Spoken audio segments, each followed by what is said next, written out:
माफ़ कर दीजिएगा, लेकिन ये मेरा प्राचीन बीस्ट है और मैं इसके बारे में किसी को बताने में इंटरेस्टेड नहीं हूँ। फ्लेयर, वो फ्लेरेंसा से कहता। अच्छा अच्छा, कोई बात नहीं। वैसे मैं बस पूछना चाहता था, अगर ये तुम्हें कहीं मिला तो तुम हमें उस लोकेशन को शेयर कर सकते हो, बदले में तुम्हें मोटा इनाम मिल सकता।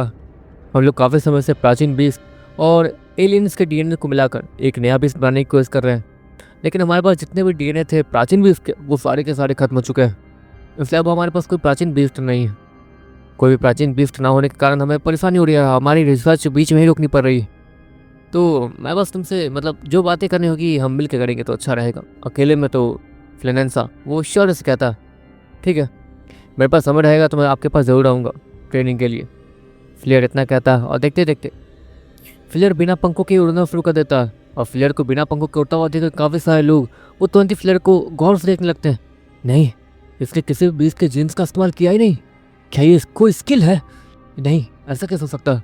उड़ने वाली स्किल्स तो एकता या फिर नाइन्थ सिटी में ही मिलती है, वो भी बहुत टाइम मेहनत करने के बाद। काफ़ी सारे लोग हैरानी से कहते हैं और श्योर वो उन सभी की आंखों से ओझल हो जाता है, वो भी काफ़ी ज़्यादा तेज स्पीड के साथ आसमान में गायब होते हुए। अरे तुम लोगों को समझ नहीं आया शायद। तुम लोगों ने उसके बीस्ट को नहीं देखा। वो इतना ज़्यादा ताकतवर था और प्राचीन बीस्ट था, और अगर उसने इस लड़के को अपना मास्टर चुना, मतलब इस लड़के में कुछ तो बात होगी ना, तो ये खास होगा। कुछ लोग श्योर की तारीफ करते हुए कहते हैं। फ्लेयर का नाम देखते ही देखते वहाँ पर मशहूर होने लगता कि फ्लेयर के पास एक प्राचीन बीस्ट है, उसके पास उड़ने वाली कला भी है और कमाल की उड़ने वाली कला है। श्योर देखते ही देखते घर वापस आ जाता, जहाँ पर अब रात होने वाली थी। रात के 12 बजते श्योर मैगन को ज़बरदस्ती अपने साथ घसीटते हुए ले जाता, और देखते देखते वो दोनों ही टेलीपोर्ट हो जाते हैं और तुरंत ही उस राजकुमार से मिलने जाते हैं। राजकुमार? नहीं, वो तो बाहर गया। पता नहीं, वो गधा हमें कुछ बताता नहीं है। वहाँ के महाराज वो श्योर से कहते हैं, और श्योर अपने सर को हाँ मिलाता जैसे कि वो उनकी बात समझ गया हो। ठीक है, उन्होंने मुझे कहा था कि वो आज मुझे उस रिचुअल के बारे में बताएंगे जहाँ पर मैं डीमन की आत्मा को सुलोना दीदी के बॉडी से बाहर निकालूंगा, लेकिन वो भी है नहीं। और जहाँ तक है, जो कोई सीरियस बात रही होगी तभी तो वो यहाँ से गए हैं। श्योर है मन में सोचता, अरे यार मैं तो अपने समय में 5 स्टार सिटी पहुँच चुका हूँ, मतलब मुझे ताकत की ज़रूरत अब बहुत ज़्यादा पड़ेगी। यहाँ पर मुझे जल्द से जल्द ताकतवर बीस्ट को ढूंढना होगा। वो बीस्ट मिला था जिसका नेड़े को लिक्विड को हमने हासिल तो किया, लेकिन हाँ, बेकार किस्मत, वो भी हाथ नहीं आया। श्योर है मन में सोचता। वैसे राजकुमार किधर गए, पता किया? बैकग्राउंड श्योर से कहता, हाँ वो उस तालाब की तरफ ही गए। लगता है उस तालाब के पास जो भी कुछ हुआ वो उन्हें पता चल गया होगा, लेकिन उन्हें शायद ये नहीं पता कि वो चीज़ें हमारे वजह से हुई हैं। तो श्योर मैगरॉन से कहता, और देखते देखते दोनों ही आसमान में उड़ते हुए सीधे उस डायरेक्शन में जाने लगते हैं। देखते ही देखते श्योर और मैगरॉन तेजी से उस जगह पहुंच जाते हैं जहाँ पर उस डायमंड स्केल्ड फिश के बहुत सारे बॉडी पार्ट्स अभी वहाँ पड़े हुए थे। श्योर और मैगरॉन वहाँ छिप कर सीधे उस राजकुमार के पास पहुँचते हैं। क्या हुआ? राजकुमार श्योर से कहता, देखो अगर तुम्हें उस रिचुअल के लिए तैयारी करनी है और मुझसे उस चीज़ के बारे में पूछना है तो सॉरी, आज मेरे पास टाइम नहीं है। राजकुमार श्योर से कहता, पर क्यों, यहाँ पर क्या हो रहा है? श्योर राजकुमार से कहता, तुम्हें ये नदी दिख रही है? वो राजकुमार श्योर से कहता, नदी? हाँ नदी तो दिख रही है। श्योर भी नॉर्मली कहता, लेकिन इस नदी के अंदर से जो बीस्ट बाहर आके मरा और ये उसकी बॉडी है, ये नदी में नहीं पाया जाता। वो राजकुमार स्माइल के साथ कहता, आपके कहने का क्या मतलब है? श्योर राजकुमार से कहता, मेरा जहाँ तक शक है, इस नदी के ठीक नीचे एक रास्ता होगा जो कि महासागर तक जाता होगा। धरती के अंदर पानी ही पानी भरा हुआ है, ये बात तो सभी को पता। और उस पानी के अंदर जो छोटे मोटे जानवर, छोटे मोटे मछलियाँ जो हमेशा से रह रहे हैं, वो म्यूटेट हुए ही होंगे।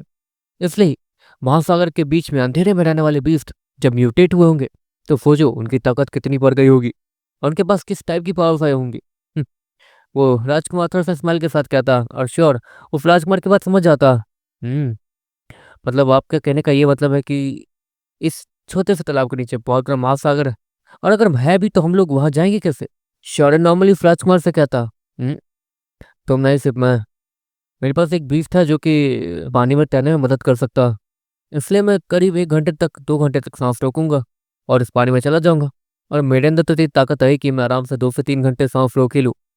और अगर मुझे किसी ने डिस्टर्ब नहीं किया पानी के अंदर तो आराम से 5 घंटे सांस रोकने के बाद मैं काफ़ी सारी चीज़ें पता करके ऊपर आ जाऊंगा, और वहाँ पे किस टाइप के बीस्ट है वो भी चेक कर लूंगा। क्योंकि जहाँ तक है महासागर पूरे धरती ग्रह से जुड़ता है और उसमें कोई भी भेदभाव नहीं होता। एक तरीके से महासागर के अंदर अगर तुम चाहते हो तो तुम्हें अपने से दुगने तिगने और दसगुने लेवल वाले डिब्बी मिल जाएंगे, जो कि तुम्हारे बराबर के तो बिल्कुल नहीं होंगे।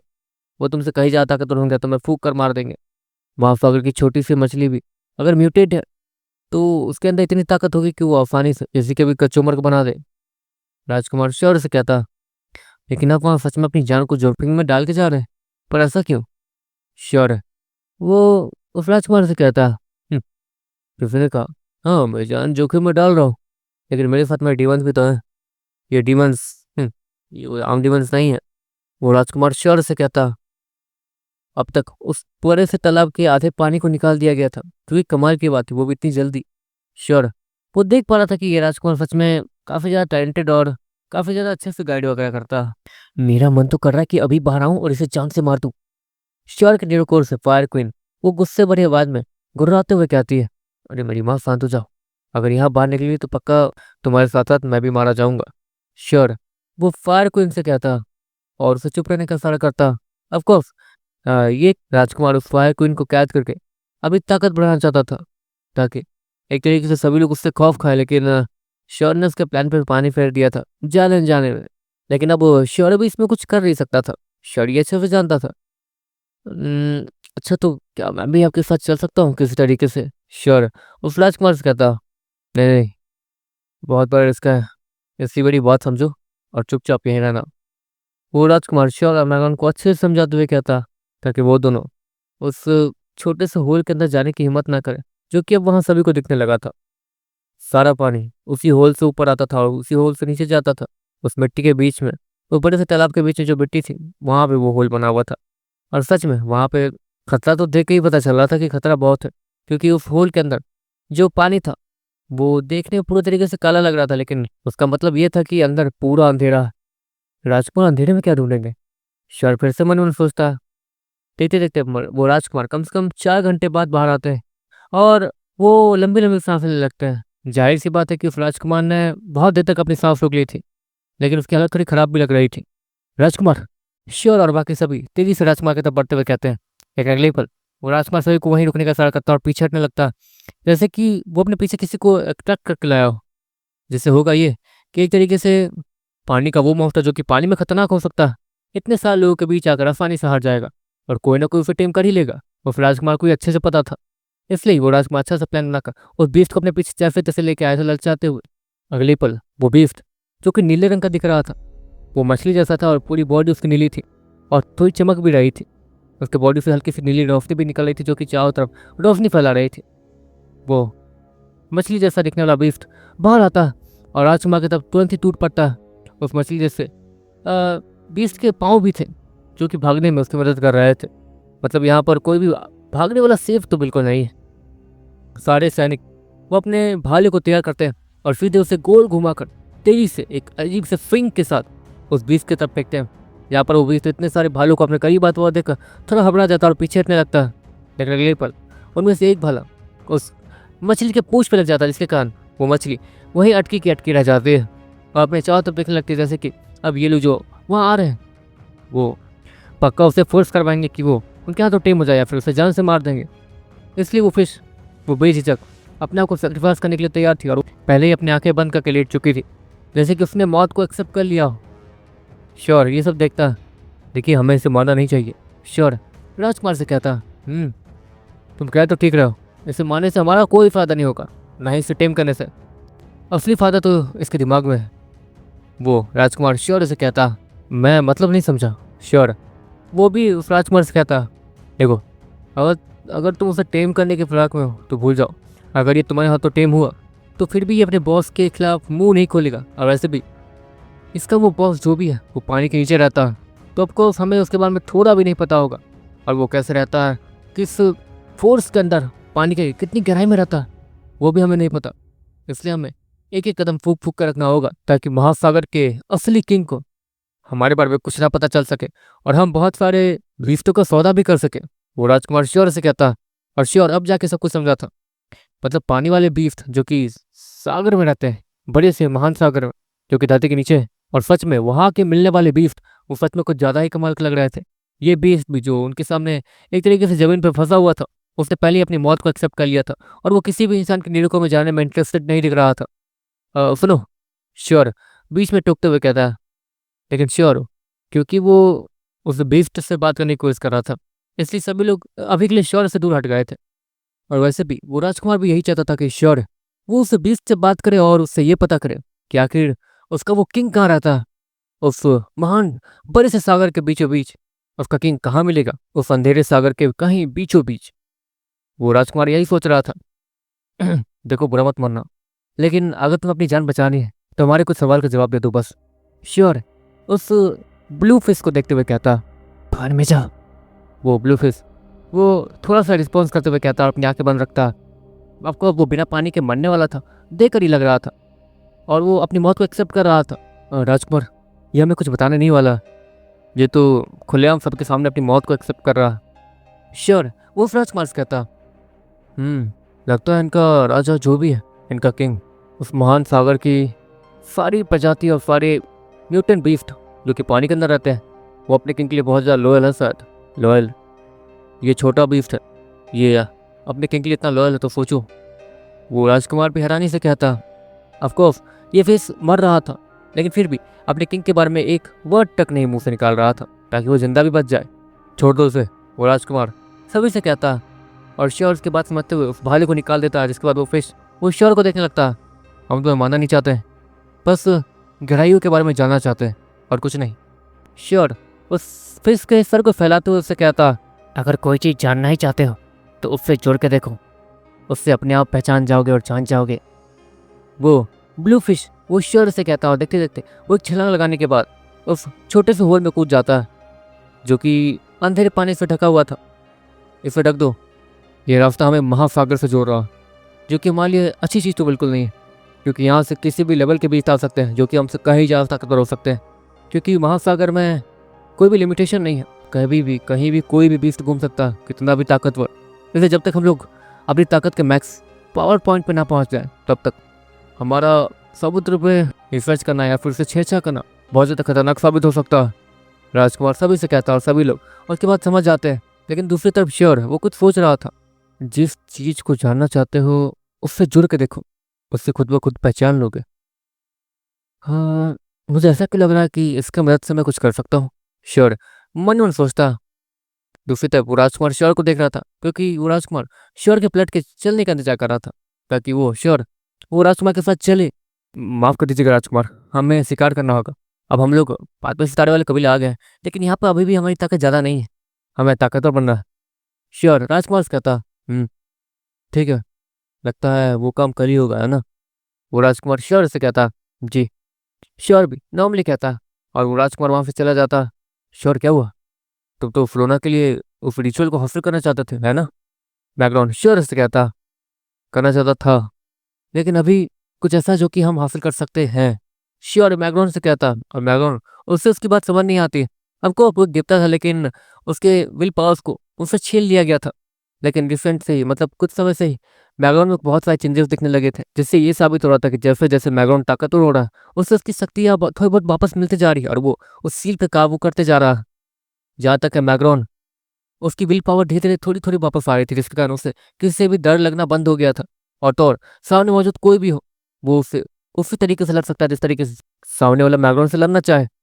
लेकिन श्योर ने अभी भी मैग्राउंड के ज़्यादा कारनामों को देखा नहीं था, इसलिए श्योर ये बता नहीं सकता था कि श्योर वो कंफर्म है या नहीं। वो जो सोच रहा है, देखते देखते श्योर और मैग्राउंड जंगल की गहराइयों में चले जाते हैं, यहाँ पर आसपास कोई भी बीफ्ट ना हो। हाँ, यहाँ पर ट्राई कर सकते हैं। श्योर वो मैग्राउंड से कहता, पर क्या? मैग्राउंड भी नॉर्मली पूछता।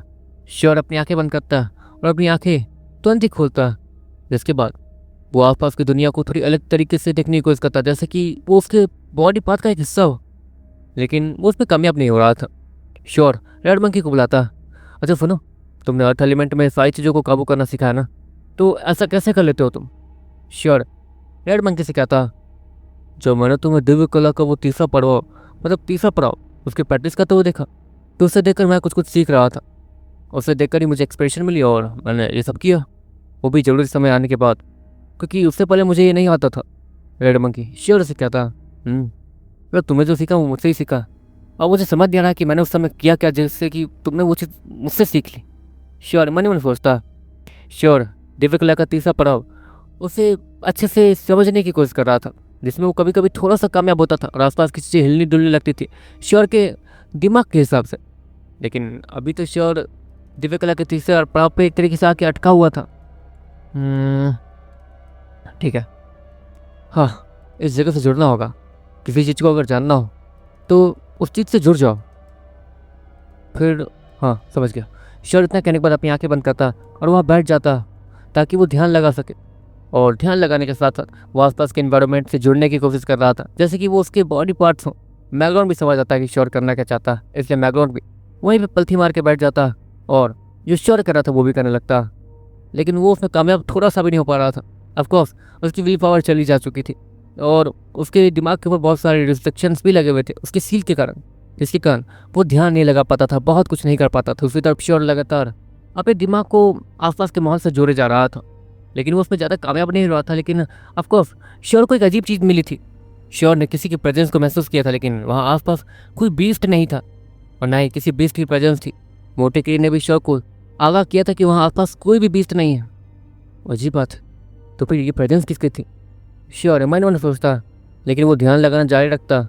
हो सकता है कि ये दिव्य कला का तीसरा पड़ाव का कोई साइड इफेक्ट हो या फिर कुछ ऐसा जो कि उसे सीखना जरूरी हो। इसलिए श्योर अपने काम को रोकता नहीं है और उससे आगे बढ़ाते रहता है। श्योर को देखते देखते वहाँ काफ़ी सारी अजीबोगरीब प्रेजेंस दिखनी शुरू हो जाती है और जहाँ तक कि उनका शरीर नहीं था। क्या ये प्रकृति है जिसे मैं महसूस कर पा रहा हूँ? श्योर मन मन सोचता, लेकिन अभी भी उसने दिव्य कला का तीसरा पड़ाव वो ठीक से सीखा नहीं था। तीसरा पड़ाव जब तक वो पूरी तरीके से मास्टर ना कर ले तब तक वो अपनी आंखें ना ही खुले तो बेहतर है। श्योर लगातार ध्यान लगा जा रहा था, लेकिन अगले ही पल श्योर वो कुछ महसूस करता। आसपास की हवाएं तेज हो जाती है और श्योर और मैग्रोन के चारों तरफ कोई तेजी से उड़ के भाग रहा था। उड़ रहा है, ये आखिर कौन है जिससे उड़ना होता है? लेकिन ये प्रेजेंस किसी इंसान या बीस्ट की नहीं है। श्योर अपनी आंखें बंद करके ये मन ही मन सोचता, लेकिन वो जो भी हो रहा था वो शायद दिव्य कला के तीसरे पड़ाव का रिचुअल हो सकता। मैग्रोन उसने अपनी आंखें खोल रखी थी, लेकिन उससे कोई भी नहीं दिख रहा था जो कि वहाँ पे हो। वहाँ पर बस पत्ते तेजी से लेफ्ट राइट ऊपर से नीचे गोल गोल घूमे जा रहे थे और वो पत्ते लगातार श्योर और मैग्रोन के गोल गोल ही घूमे जा रहे थे। ऐसा लग रहा था जैसे कि उन पत्तों से 1 मीटर के ऊपर पे ही कोई उड़ के गोल गोल घूम रहा है। लेकिन मैग्राउंड श्योर को तंग करना नहीं चाहता था, इससे वो सब कुछ चुपचाप ऑब्जर्व करता। और श्योर वो ये भी महसूस कर रहा था कि वो प्रेजेंस लगातार बढ़ते ही जा रही। वहाँ पर पहले 1 प्रेजेंस आ रही थी, फिर 2, फिर 4, फिर 5। देखते देखते वो प्रेजेंस 100 के आसपास पहुँच गई थी और अब तो वो धीरे धीरे 1000 के पास जा रही थी। इतनी सारी प्रेजेंस आखिर है किसकी? कौन है हमारे इतने आसपास? श्योर है मन मन सोचता। अगले पल श्योर और मैग्राउंड के सीने के अंदर एक गोल्डन रोशनी अपीयर होती है जो कि श्योर और मैग्राउंड के पूरी बॉडी में जगमगा रही थी, जिसके कारण श्योर और मैग्राउंड के अंदर के बॉडी ऑर्गन्स वो साफ साफ देखे जा सकते थे। उस चमक के अंदर देखते देखते वो चमक वो गायब होती है और श्योर और मैग्राउंड की पूरी बॉडी के अंदर फैल जाती है। हो गया, हो गया। मैग्राउंड इतना कह ही रहा था, इतने में उसकी बोलती बंद हो जाती है क्योंकि वो सामने कुछ देख लेता। श्योर वो समझ चुका था कि उसकी दिव्य कला, उसका तीसरा पड़ाव उससे श्योर ने मास्टर कर लिया। मतलब श्योर अब अगर आंखें खोल भी ले तो वो उसे एक बार में इस्तेमाल कर सकता। श्योर स्माइल के साथ अपनी आंखें खोलता और वो भी दंग रह जाता। श्योर ये देख पा रहा था कि उसके सामने बहुत सारी अजीब सी सफ़ेद रोशनी उड़ रहे थे, जिनकी बॉडी भी थी और उनकी डरावनी आंखें श्योर को ही घूरे जा रही थी। भूत, ये सभी भूत हैं। श्योर हैरानी से कहता। श्योर के सामने बहुत सारे भूत हो रहे थे जो कि उसे चारों तरफ गोल गोल घूमे जा रहे थे। श्योर और मैग्राउंड तुरंत अपनी जगह पे खड़े होते हैं और एक दूसरे से पीठ टिका के खड़े हो जाते हैं। अगले पल उन भूतों के बीच से एक ताकतवर भूत धीरे धीरे आ गया था और उस भूत के लिए सभी लोग जगह दे रहे थे। ये भूत ही है ना? श्योर मैग्राउंड से कहता। मुझे क्या पता, वैसे इनके बारे में शायद नहीं, मैंने सुना ये भूत नहीं, ये तो श्योर मैग्राउंड की बात इससे पहले कि कंप्लीटली सुन पाता वो ताकतवर भूत श्योर के सामने आ गया था। कौन हो तुम लड़के? क्यों हमें मजबूर कर रहे हो तुम्हें अपना मानने के लिए? वो ताकतवर भूत वो श्योर से कहता। मैं बस प्रकृति की ताकत को समझ रहा था और कुछ नहीं। श्योर उस भूत से कहता। अच्छा, प्रकृति की ताकत को समझ रहे थे? प्रकृति को ताकत को समझना इतना आसान नहीं है लड़के, वो भूत श्योर से कहता। लेकिन मैं तो समझ लिया, तभी तो मैं आपको देख पा रहा हूँ। श्योर स्माइल के साथ और पूरे कॉन्फिडेंस के साथ उस भूत से कहता और वो भूत उल्टा हैरान हो जाता। और कुछ सोचने लगता